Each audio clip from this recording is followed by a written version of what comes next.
ఈ సలాడ్స్ వాటిలో కూడా ఏంటనంటే try to put some olive oil అనమాట. ఆలివ్ ఆయిల్ అనేది వేయించడానికి దానికి వాడకూడదు, జస్ట్ కొంచెం టాపింగ్ గా వాడుకోవాలన్నమాట, కొంచెం రుచి కోసం అంతే. ఓకేనా. మైదా ఇటువంటివన్నీ అవాయిడ్ చేయాలి, బ్రెడ్ అటువంటివన్నీ అవాయిడ్ చేయాలన్నమాట. తినేది న్యూట్రిషియస్ ఫుడ్ తినాలి, తక్కువ క్వాంటిటీలో తినాలి, స్ప్రౌట్స్ వంటివి యాడ్ చేసుకోవాలి. తక్కువ ఫుడ్ కావాలంటే ఎక్కువసార్లు తినొచ్చు. అలా అని చెప్పి మీరు ఎక్కువసార్లు తిన్నా కూడా ఇంతకుముందు మీరు తినేదానికంటే మాత్రం తక్కువగానే ఉండాలి. సో తక్కువగా తినొచ్చు. ఎప్పుడైనా ఇట్లా చేస్తున్నప్పుడు సడన్గా చాలా ఆకలి వేస్తూ ఉండొచ్చు అనమాట, ఎందుకంటే ఆబ్వియస్లీ మనం తగ్గించాం కాబట్టి.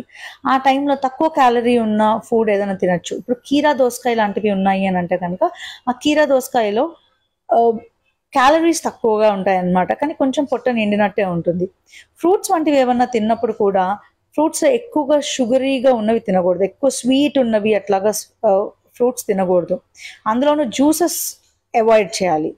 కూర్చుని మీరు కొంచెం టైం ఇచ్చైనా సరే ఆ ఫ్రూట్స్ తినడానికి ట్రై చేయండి, దాంట్లో ఎక్కువ షుగర్ ఉండకూడదు అనమాట.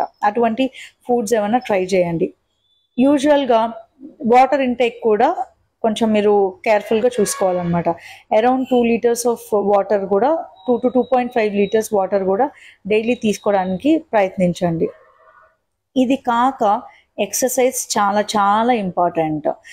ఎంత చేసినా సరే ఫుడ్ విషయంలో ఎక్సర్సైజ్ సహాయం లేకుండా పీసీఓడి ఉన్న వాళ్ళు కన్సీవ్ అవటం కొంచెం కష్టమే. నేను ఇదంతా మాట్లాడేది మీరు న్యాచురల్గా కన్సీవ్ అవుదాము అని అనుకుంటే. సో ఎక్సర్సైజ్లో కూడా ఏంటనంటే మీ వెయిట్ని బట్టి మీ ఎక్సర్సైజ్ ఉంటుందన్నమాట. ఈ మధ్య చాలా యాప్స్ అవి వచ్చేసాయి, ఎంత వెయిట్ ఉంటే కనుక ఎంత ఎక్సర్సైజ్ చేయాలి, ఎన్ని స్టెప్స్ నడవాలి అని చెప్పి. సో రోజుకి ఒక 10,000 స్టెప్స్ అన్నా సరే మీరు టార్గెట్ చేయాలి. 10,000 స్టెప్స్ లేకపోతే మీరు సడన్గా అంత తోటి చేయకపోతుంటే కనుక అరౌండ్ ఒక 5,000 to 6,000 స్టెప్స్ తోటి స్టార్ట్ చేసి దాని తర్వాతగా కొంచెం కొంచెం ఇంక్రీజ్ చేసుకుంటూ అట్లా రోజుకి 10,000 స్టెప్స్ అన్నా సరే మినిమం నడవాలి అన్నమాట. ఏదన్నా ఫుడ్ తిన్న తర్వాత వెంటనే రిలాక్స్ అవ్వకుండా తిన్న తర్వాత ఒక 10 నిమిషాలు పావు గంట కొంచెం అట్లా నార్మల్గా వాక్ చేయడానికి ట్రై చేయండి. నేను ఇందాక చెప్పిన ఎక్సర్సైజ్ అది ఏంటంటే మీరు వాకింగ్ చేస్తుంటే బ్రిస్క్ వాకింగ్ చేయాలి, అంటే చాలా ఫాస్ట్గా వాక్ చేయాలన్నమాట. అలా కాక కార్డియో అనమాట, కొంచెం పరిగెత్తడం కానీ లేకపోతే బర్పీస్ లాంటివి చేయటం కానీ ఇటువంటివి ఏమైనా చేస్తూ ఉండాలి. రోజుకి అట్లీస్ట్ ఒక 45 minutes to 1 hour అన్నా సరే వర్కౌట్ చేయడానికి ప్రయత్నించండి. ఇవన్నీ కాక వారంలో అట్లీస్ట్ ఒక 3 సార్లు అన్నా సరే వెయిట్స్ ఏమైనా లిఫ్ట్ చేయడానికి ట్రై చేయండి. కొంచెం బరువుని అట్లా లిఫ్ట్ చేయడానికి లేకపోతే కొంచెం పుషప్స్ లాంటివి చేయడానికి ట్రై చేయండి. ఇవన్నీ చేస్తే కనుక మజిల్స్ పెరుగుతాయేమో ఇట్లాగా మీరు అనుకోవచ్చు, కానీ పీసీఓడి తోటి బాధపడే వాళ్ళకి ఇటువంటి ఎక్సర్సైజెస్ వల్ల బాడీలో ఉన్న షుగర్స్ తగ్గుతాయి అన్నమాట. సో మీకు నార్మల్గా ఓవ్యులేషన్ జరిగేది, ఫాలికల్ పెరిగేది ఛాన్సెస్ ఎక్కువగా ఉంటాయి. ఇదంతా కాక మీరు ప్రెగ్నెంట్ అయిన తర్వాత అబార్షన్ ఛాన్సెస్ కూడా తగ్గుతాయి.